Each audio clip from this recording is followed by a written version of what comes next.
Hi, I'm Nikki Donnelly, and today I wanted to, sorry, my wheelchair's on the carpet. Hello again, I'm Nikki Donnelly, and today I wanted to talk about the police campaign called Protect the Protectors. This is the first time I have decided to do a blog about this important campaign because I was a police officer and I was injured on duty, and more needs to be done about raising awareness for this campaign that I'm completely passionate about, and it needs a bigger platform, so hopefully I can help and raise awareness for that. The Protect the Protector campaign is a campaign to protect police officers, because every 4 minutes a police officer in the UK is assaulted. So you imagine we've got thousands of police officers, and every 4 minutes a police officer is assaulted. When I talk about assault means verbal and physical. That is still assault on a police officer. Assaults can be from offenders trying to struggle and get away from the police officers, wrestling, spitting, hitting, kicking, and like me, even a car crash. That is still an assault, and it's still happening in the UK every day, every 4 minutes. And this campaign is all about protecting police officers by getting better legislations for tougher sentences for offenders. I will go and talk about what's happened to me, but like me, there's thousands of police officers who have never got justice for what's happened to us. Offenders just get away with it by getting a fine. The courts, it's frustrating.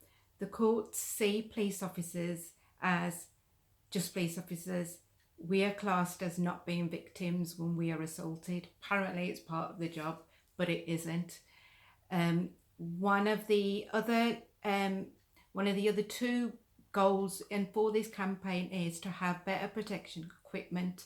For example, all police officers, I truly believe, should have tasers, body worn cameras, better training, and we need so much more in training for all police officers, and spit guards, because if I had had all of these equipments, I wouldn't have been assaulted the amount of times I've been assaulted.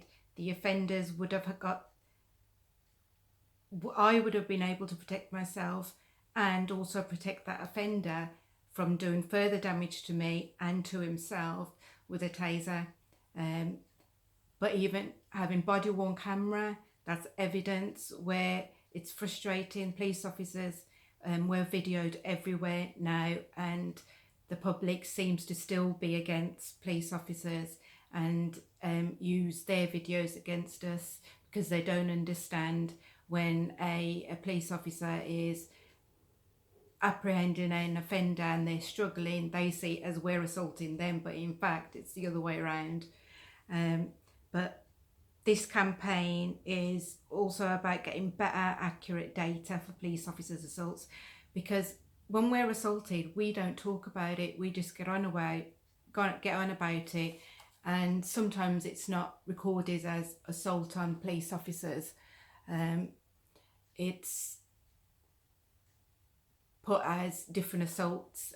So we need better data, more police officers to come forward, and to have this campaign nationally brought forward and made it into a campaign called Protect the Protectors. I'm completely up for it, and I share it on a daily basis because I don't want my fellow colleagues, just because I'm no longer a police officer, to keep going through what they're going through.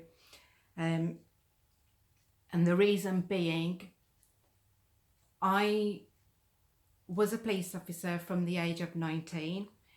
I've been assaulted on more than one occasion.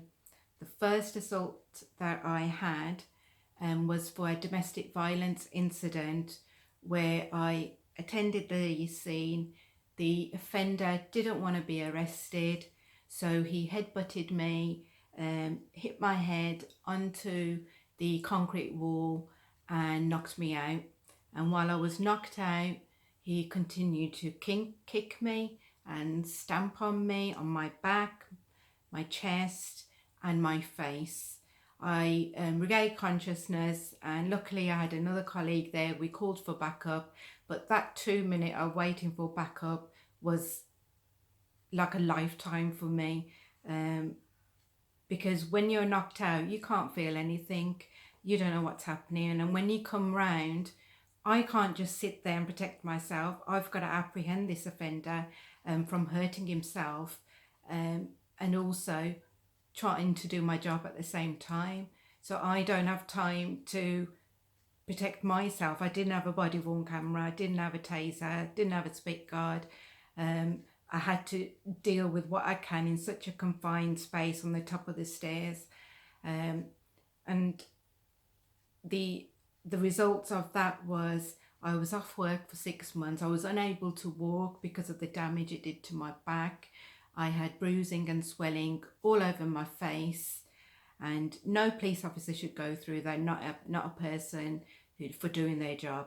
And this offender, when he was at court, he wasn't sentenced at all because he knew how to play the system, and he wrote a remorseful letter saying he was so sorry, but he never apologized to me. He never came forward, actually physically said sorry. He knew what to say to the courts to get away with it, and he was just fined. I've never seen none of that money, but this is how the court system treats us. Where the evidence gathers, we do everything we can do to protect our communities, put it forward to the courts, and we're just seen as robots. But many of the officers and the doctors generally thought there was no way she's going to go back to the police force and continue being a police officer, not after what I went through at such a young age. But I did, because from 9 years of age, I've always wanted to be a police officer, because I've seen many children from such a young age being abused, including myself. I've been verbally abused, bullied, physically abused, and sexually abused. And the only way I could have that power to help other people was to become a police officer. And I made damn sure from 9 years of age, I believed in myself. And at 18, I knew I wanted to be a police officer. So I had the power to help all the other children and adults as much as I could too, and get the justice for them, regardless of my circumstances. And from then, I continued being assaulted. Why I laugh about it is I've done the crying, I've done the suffering over the years. It's affected my family, my daughter, and because I've never got justice for it. So I share my stories to help those police officers who are currently working for the courts to see this video and see that I don't want any police officer to be paralysed for the rest of their life and no longer be a police officer and do what they love doing. That's why I share my stories of assaults. The other assault was I arrested a female for drug-related crimes and prostitute. And she didn't want to be arrested, so she spat at me and bit me and continued to swear at me. And again, that was part of my job. She was arrested, I put her in the cell, and so she decided to spit. It's not, I think that's the worst thing to happen to anyone, for someone to be so disgusting and to just spit in your face. It's horrible. It's so unhygienic. I feel so dirty. And they just laugh at you. And again, she got away with it. I didn't get any justice for that. And on the same day, I had to continue working with a black eye, because I had jobs still to do. The welfare has changed now over the years. we do need better welfare support as well for injured police officers, because we can't be expected just to carry on doing our jobs. It doesn't just physically affect you. I had PTSD with the car crash and the assault that what happened to me, and then another assault that I went through. I've gone through loads, but this one was in March 2009, where the offender had stabbed somebody else, and I had arrested him for this offence, and he didn't want to be arrested, so he kicked me out of a public order van. So public order vans are these big, massive vans, completely secure, and they deal with public order offences. That was the team I was on at that moment. But this offender, clearly, he did not want to be arrested at all. He was completely, his adrenaline was high. You could see he had mental health issues as well. This offender was 6'5", large built, strong, having all these subject factors and impact factors that we are trained as police officers to recognise. But also, I'm only 5'4". I was completely tiny.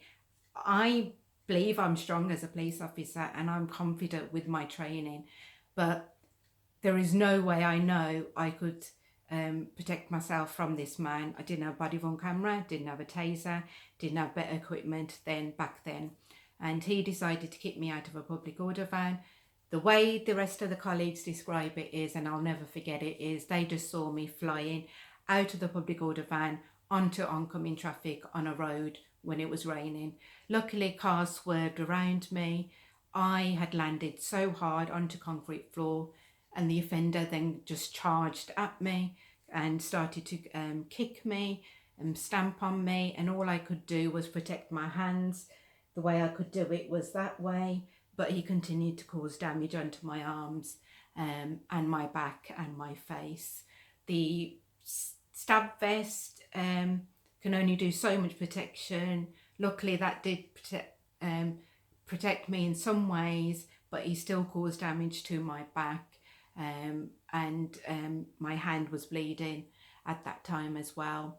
I was off work for that, and to this day, that offender, I've never got justice for it. He's never been sentenced, never got a fine, and he even denied it, despite it being witnessed by a handful of officers. It took a handful of officers to get him off me and for him to be restrained. And to this day, I see loads of cameras around me by members of the public who continued to say we were in the wrong, there was too many officers, and they saw it as we were assaulted the offender, but they were wrong. We were trying to restrain this offender, trying to protect him from getting hurt, and also they could see I was being assaulted by him as well, but the public will only see what they can see, and they use them cameras on their phones to their advantage. But they don't see what we go through and what we have to do to protect even the offenders from themselves. But I was off work for that, and I got loads of therapy for it. I did suffer PTSD because I think from years of abuse, it started to get to me mentally, where I started having fear of going to work and being attacked. I think because I was a mum then as well, I kept saying I don't want to go home where my daughter always sees me with black eyes and sees me broken, where at one point my daughter said, "Mum, I don't want to be a police officer because all I see is you getting beaten up," and they just get away with it. Even though now she absolutely loves and respects that I was a police officer, and she understands, she's 11 now, why I'd still be a police officer all over again, because that's the job I'd do all over again. It made me who I am. It became my second family.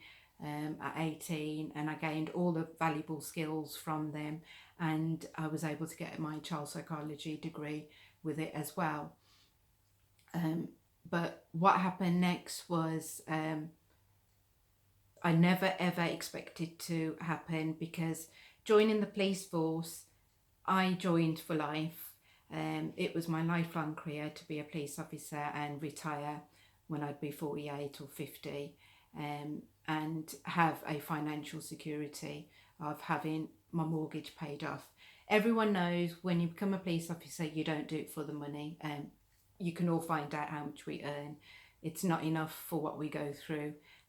It is a job that not many people can do, where your life is on risk and ultimately you're protecting to serve your country and the community around you.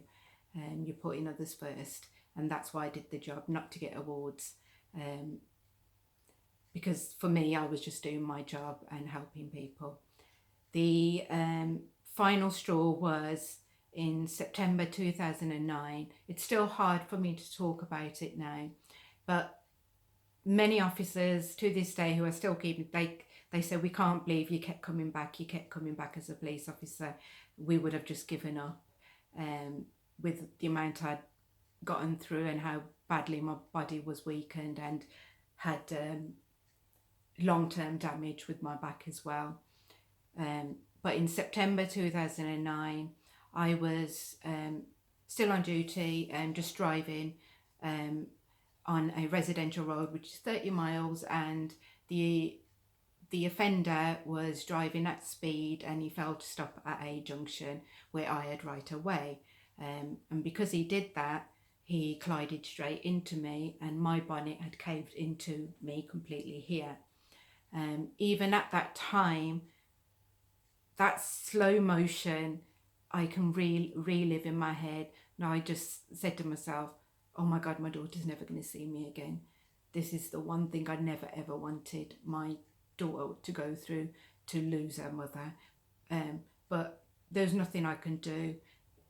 The crash had happened, and then the offender came straight up to me into my window and started shuddering me and grabbing hold of my clothes and shaking me and swearing at me, because he saw my police uniform.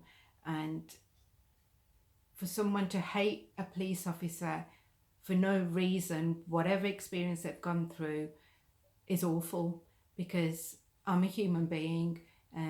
Still, I'm a mother, I'm a woman, and I'm just doing my job. I don't hate that person. I still don't hate that person for what they've done to me, because they're a human being, but what they did was wrong. And to this day, I've never got justice for what's happened to that car crash. And what happened after that was even worse. Some ways I wish I was paralysed straight away then, because I spent from 2009 to 2011 2 years of hell, going through every single treatment to prevent this paralysis from happening. But it happened. My body just crumbled over the 2 years. The treatments weren't working. My daughter suffered so much where she was unable to see me. And she watched her mum, her powerful mum who was a police officer, to a broken mum,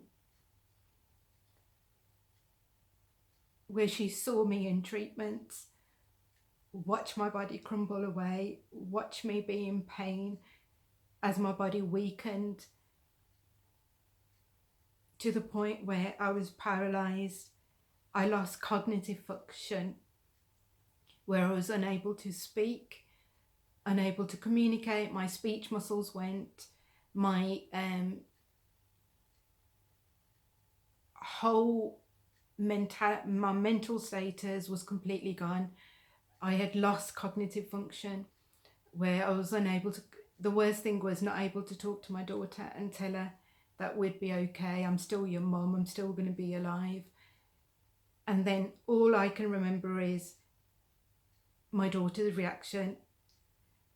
Her mum was taken away in hospital, and I disappeared because she was unable to see me, because I was put in the catastrophic Injuries and Brain Injuries Hospital. And to that point, I was wheelchair bound by then. But when I was in hospital, I was completely bedbound. I was unable to use my hands, unable to feed myself. Being paralysed isn't just in your legs. It affects my breathing, my bladder and bowels. I've got operation on my bladder where I've had to have a catheter put in. My bowels don't function, so I've got to use a machine. I have to have full-time carers for the rest of my life to help me with my personal care. I never wanted that. I wanted to be an independent mum and carry on being a police officer. But them 2 years, I'll never be able to get back with my daughter. We've lost out on that. All because of now what I know, it's not the police's fault, but all because of that car crash and all the assaults of what happened to me over the years. It mentally affected me and physically, and no human being should go through that where their freedom of choice and independence is taken off you and you're paralysed for the rest of your life in a wheelchair. I can no longer be a police officer, but I learned to live with myself again and fight for my rights and fight for other police officers' rights by supporting this Protect the Protectors campaign. This is a short version of what I'm describing to you of what's happened to me and why I do not want any other police officer to go through this. So please support the campaign Protect the Protectors with a hashtag on all the social medias. Support it on the Police Federation site. Tweet about it. Retweet police officers' tweets, whether they're on duty or off duty. Help us with this campaign for the courts to take police officers seriously.